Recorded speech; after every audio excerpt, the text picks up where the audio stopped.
I never believed in legends, not in hauntings, and especially not in those countryside tales where everyone swears something lives in the woods. I was always the skeptical city type, with both feet planted firmly in reality. But there's one thing I learned the hard way. Some truths only reveal themselves when you're too far in to turn back. It was late afternoon when I arrived at the house my brother had inherited from our great-uncle. A remote property deep in the countryside of Goyas, surrounded by hills, pasture, and a patch of forest that seemed to breathe on its own. The idea was simple. Spend the weekend away from the city, help Kaio with a few repairs, and enjoy the silence. But that first night, as the wind blew through the cracks in the house and the windows rattled by themselves, I had the strangest feeling that we weren't alone. If you're new here, welcome to the Library of Fear, the place where every story unveils a new nightmare. Every week, we bring tales that defy logic, some real, others better left unproven. If you enjoy this kind of horror, hit subscribe, because the next pages are darker than they seem. The house was old, with stone walls, a low roof, and a basement that always smelled of mildew. Right away, I found it strange that Kaio avoided that space. He said it had been locked for years, that there was no key, and it wasn't needed. But that night, while he slept, I woke up to a noise coming from downstairs. It was a dragging sound. Slow, steady, as if someone were pushing something heavy across the wooden floor. I got up in silence, grabbed my phone, and headed toward the stairs. There was no light, so I turned on the flashlight and stepped down one stair at a time, my heart pounding. When I reached the living room, there was nothing, except for a mark on the floor. A long, straight scratch, as if furniture had been dragged from the center of the room to the basement door. The door was ajar, and the smell, it wasn't just mildew. It was something thicker, something that felt alive. The smell coming from the basement was suffocating. A mixture of wet earth, rusted metal, and something sweet, but rotten, like fruit left out in the sun. I should have gone back to the bedroom, closed the door, and pretended nothing happened. But I couldn't. It was as if something was calling me. I aimed the flashlight into the dark stairwell and went down, one step at a time. The wood creaked beneath my feet, and each step felt heavier than the last. When I reached the bottom, I noticed the basement was larger than I expected. The ceiling was low, but the space extended into a narrow hallway that wasn't on the house plans. That's when I saw it. In the left corner, over a dust-covered sheet, there was a kind of improvised altar. On it, melted candles, dry twigs tied with string, and bones, too small to belong to any farm animal. Beside it, a notebook. Its cover was stained, as if it had been soaked many times. I opened it, and on the first page, written in crooked, shaky letters, there was a single sentence. "Do not read this out loud."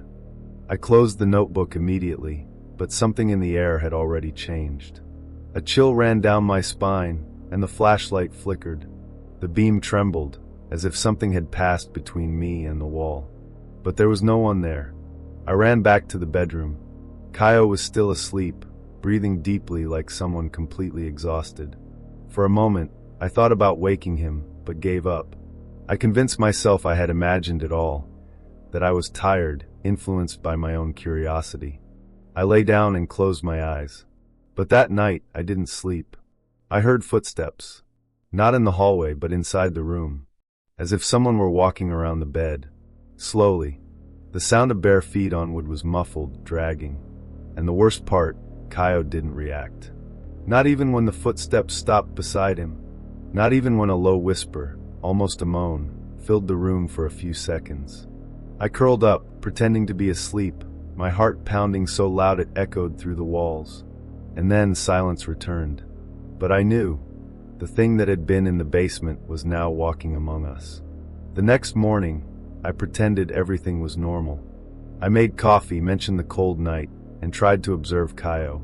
He seemed strange. His eyes were sunken, his skin paler than usual, and his voice, usually full of energy, was low, almost monotone. I asked if he had slept well. "I slept like a rock," he replied, staring at the wall for far too long. I swallowed hard. I knew I had heard footsteps. Whispers. The feeling that something was around us hadn't gone away. And for the first time, an absurd idea crossed my mind. What if that thing was trying to use my brother? The day dragged on. I avoided going back to the basement. Spent the afternoon outside, pretending to check the porch structure. The sky, which had been clear and blue in the previous days, was now gray and heavy. The air felt more humid, almost sticky. And the silence, that silence we had so desperately wanted when we arrived, now felt oppressive. By late afternoon, I drove to town to pick up some tools. At the store, I mentioned to the clerk that we were fixing up the old Dourado family property. The man stopped what he was doing, looked at me for a second too long, and asked in a low voice, "You're sleeping there?" I nodded, a bit unsure. He scratched his chin and said only, "Be careful with the basement." I froze. I hadn't mentioned the basement. Before I could ask more, another customer came in, and he walked away. I left the store with a heavy chest. That wasn't a coincidence. Someone knew more than they were saying. And whatever was in that house had been there for a long time. When I got back, the sky was already darkening.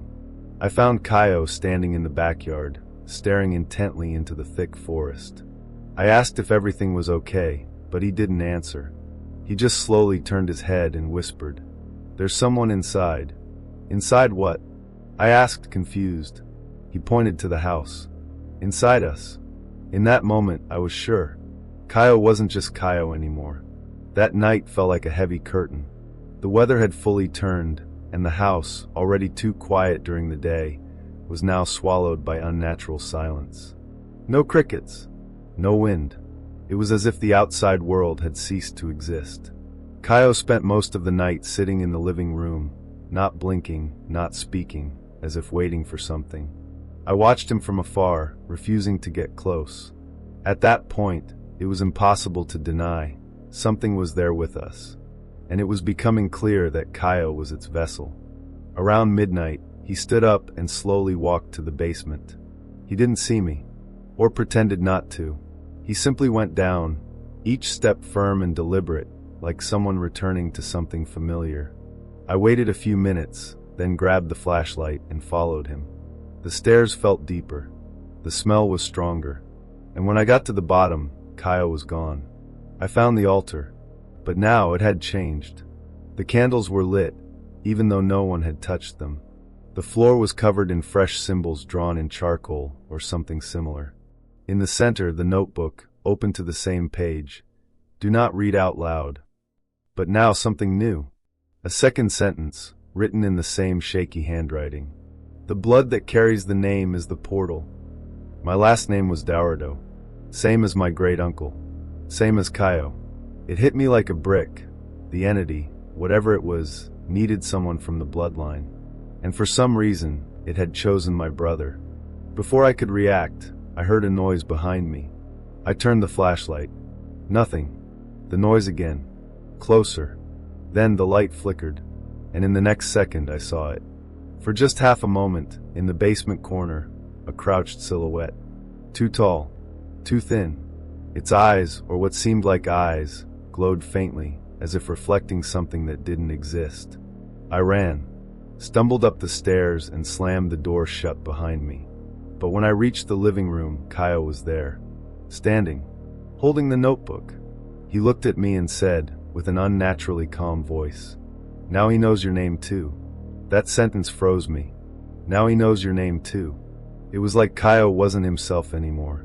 His voice was too calm, his gaze fixed, like he was looking through me, or beyond me. I tried to take the notebook from his hands, but he held it tight, expression unchanged. The air in the room turned colder. Time felt like it slowed down. Then the lights flickered, and we heard a noise from above. Something was crawling on the ceiling, and it was heavy. "The whole house is a ritual," Kaio murmured. "It always was." I tried to scream, shake him, wake him from whatever that thing was. But it was useless. He was already gone. I rushed to the kitchen, grabbed the car keys, and shouted for him to come with me. Nothing. He simply turned his head and said, with a calmness more terrifying than any scream, "You should run." I didn't wait. I sped down the dirt road, the car bouncing over potholes, checking the rearview mirror like something could appear in the back seat. When I reached the city, I went straight to the police. I told them everything I could. They went to the site the next morning. The house was empty. No signs of struggle. No altar. No notebook. Just the old structure, as if no one had lived there for years. And my brother missing. No footprints. No fingerprints. No answers. Days later, I received a package in the mail. No sender. Inside, only the notebook. The same stained cover. The same first phrase. And a new handwritten one at the end. The blood was accepted. But he's not satisfied. Since then, I haven't slept well. The smell from the basement sometimes returns for no reason. My name shows up scribbled in places I've never been. And at night, when everything is quiet, I hear footsteps in the hallway. My phone rings at 3 a.m., and no one speaks on the other end. Just breathing, as if waiting for me to say something. To answer. I never went back to the farmhouse, but I know one day the house will call me again.